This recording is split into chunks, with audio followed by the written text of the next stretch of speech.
આજે વાત કરીએ લોધિકા તાલુકાના રાવકી ગામના રહેવાસી ધરતીપુત્ર કૃષ્ણસિંહ જાડેજાની, જેઓ પૃથ્વી, જળ, અગ્નિ, વાયુ અને આકાશ આ પંચતત્વો પ્રત્યેની જવાબદારીને જીવનમાં ઉતારી કૃષિ કરે છે. તેમના માટે ધરતી, ગાય તથા પ્રકૃતિ માતા સમાન છે. 44 વર્ષીય જાડેજાભાઈ સરકારી નોકરીમાં જવાને બદલે પોતાના પિતાની વાત માનીને ખેતીને વ્યવસાય બનાવીને સંતોષકારક જીવન જીવે છે.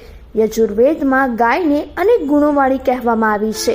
ખેડૂત પુત્ર જાડેજાભાઈ પાસે 18 દેશી ગાયો છે, જેનાથી છાણ, મૂત્ર અને છાશ સહિતની વસ્તુઓનો ઉપયોગ કરીને તેઓ ઘનામૃત, જીવામૃત, બેક્ટેરિયા અને અન્ય અર્ક બનાવીને ખૂબ ઓછા ખર્ચે પ્રાકૃતિક કૃષિ કરે છે. ઉપરાંત દુધાળી ગાયોના દૂધમાંથી દહીં, છાશ અને ચોખ્ખું ઘી મેળવી તેનું વેચાણ કરે છે, જે તેઓને આર્થિક રીતે પણ ફાયદો આપે છે. જાડેજાભાઈએ ગાયોના રહેવા માટે સુંદર ગૌશાળા પણ બનાવી છે.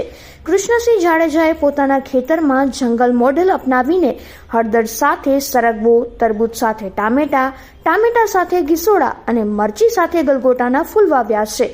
તેઓએ રેવા જાતના લાલ મરચાના વાવેતર સાથે ગલગોટાના ફૂલો પણ ઉગાડ્યા છે. કૃષિ સાથે આધ્યાત્મિકતાને જોડતા જાડેજાનું માનવું છે કે સુગંધિમ પુષ્ટિવર્ધનમ, એટલે કે ફૂલોની સુગંધથી ખેતરનું વાતાવરણ એકદમ ખુશ્બુદાર અને સકારાત્મક બને છે. તેઓ ગલગોટાના ફૂલો મંદિર અને પૂજા માટે વિનામૂલ્યે ગ્રામવાસીઓને આપે છે.